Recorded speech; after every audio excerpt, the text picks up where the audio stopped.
maintenant, la prochaine étape, c'est assembler la partie du haut. Donc la partie la plus la moins longue en fait, la partie la plus courbe. Donc ici, je vais venir assembler donc milieu devant. Donc je vais épingler pour avoir mes repères. Avant d'assembler 1 cm, je vais venir épingler ma ceinture sur le haut. Comme ça, je suis sûre. Donc voilà. Donc on commence par préparer sa ceinture. On peut pas la couper plier en deux parce qu'elle est en forme. C'est pour bien épouser votre tour de taille, hein, qu'on la fait en forme. Si vous pouvez la faire droite, mais si elle est droite, elle épousera moins le tour de taille. Il y aura toujours un bec au milieu dos. Là, c'est vraiment pour plaquer sur le dos qu'on la fait en forme. Voilà, donc je mets mes épingles. Et là, je vais aller à la machine et je vais piquer ici tout le long à 1 cm. Donc là, je suis à ma machine. Donc je vais venir piquer, comme j'ai indiqué, la partie haute de la ceinture. Donc à 1 cm du bord. Donc je viens ici, je me mets à 1 cm du bord. Donc j'ai un guide ici. Hein, si vous avez peut-être des aimants, des choses à mettre, vous mettez un morceau de scotch pour avoir bien 1 cm du bord. Donc je me mets au bord, à 1 cm. Je commence par mon point d'arrêt. Toujours un point d'arrêt pour commencer et pour terminer. Et là, je viens piquer à 1 cm du bord.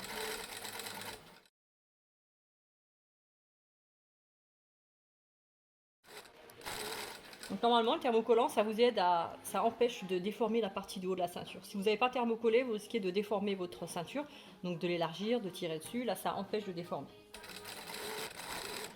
Donc voilà, là je suis revenue sur mon fer à repasser, donc j'ai ma ceinture qui a été assemblée à 1 cm et je vais venir voilà, plier ma ceinture en deux, la repasser en deux. Donc le fer à repasser est votre meilleur ami en couture. Hein. Donc je viens mettre la ceinture, je viens ouvrir ma couture. Donc ici, je viens ouvrir ma couture au fer. Donc voilà, donc vous pouvez faire attention à ne pas trop déformer. Donc vous poussez un peu votre ceinture vers le bas. On ouvre la couture, c'est pour vraiment le fait d'ouvrir la couture au fer, c'est pour faciliter après quand on va retourner et avoir une ceinture bien bord à bord. Donc faites bien attention hein, de bien ouvrir sans trop repasser sur votre thermocollant. Ça peut être assez fragile hein, si vous repassez sur un thermocollant. Il y a certains thermocollants qui fondent, hein, donc faites bien attention. Et maintenant, ça va nous aider vraiment à former la ceinture. Donc maintenant qu'on l'a, on vient la repasser. Donc là, on vient maintenant, voilà, la repasser bord à bord pour avoir. Donc moi, ma ceinture extérieure, ce sera le noir et intérieur, ce sera le bleu. Donc je vais faire en sorte, donc je veux surtout pas qu'il y ait du bleu qui dépasse sur ma partie endroit, enfin extérieure du vêtement. Donc on vient repasser bord à bord. Donc voilà, le fait d'avoir ouvert la couture, ça ouvre vraiment, ça facilite vraiment le repassage.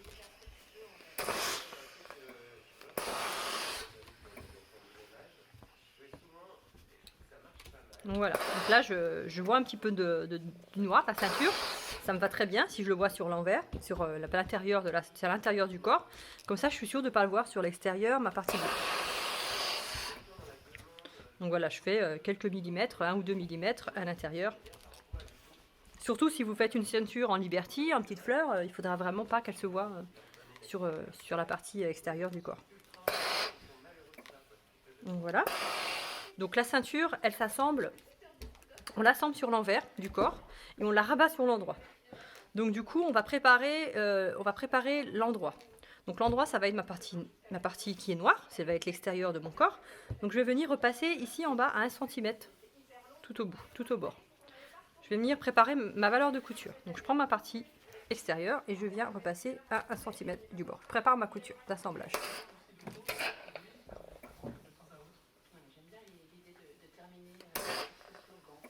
Donc pareil, quand vous repassez cette partie, essayez toujours de la repasser en suivant sa courbe. Donc voilà, elle s'est courbée, donc repassez toujours dans la courbe.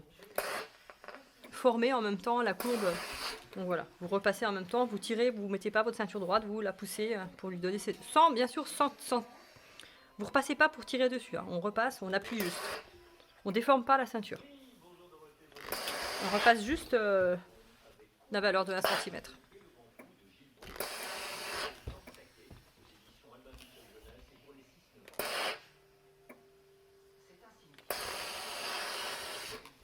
Donc voilà, donc là j'ai tout repassé à 1 cm.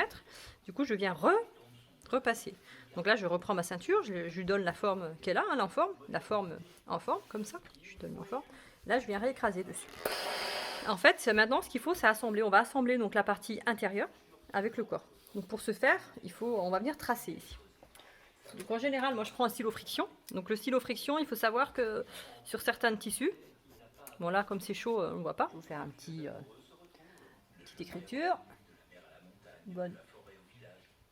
Allez, je vous souhaite à toutes une bonne cousette.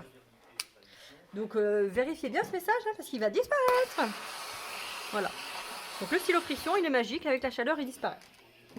Mais sur certains tissus, il va laisser une marque blanche. Là, il n'a pas laissé. Mais là, pour l'intérieur de la ceinture, on l'utilise sans problème, il n'y a pas besoin de tester. De toute manière, même si ça laisse une marque blanche, ça ne se verra pas, c'est à l'intérieur du tissu. Donc on attend que ça refroidisse. Hein. Si c'est chaud, ça ne marchera pas, il va s'effacer automatiquement. Donc voilà. Une craie, tailleur, ce que vous avez, ce que vous voulez en fait. Quelque chose qui ne traverse pas votre tissu et qu'on ne verra pas de l'extérieur. Donc vous voyez, je trace en fait. Pour avoir, en fait, je trace ma ligne de couture, ma ligne de piqûre. C'est là que je vais venir piquer avec sur le corps. Donc si vous n'avez pas toujours 1 centimètre ici, c'est pas grave.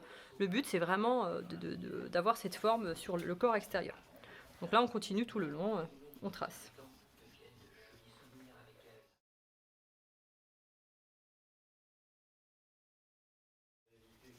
Voilà, donc là je trace encore, je vérifie si tout a bien pris. Voilà.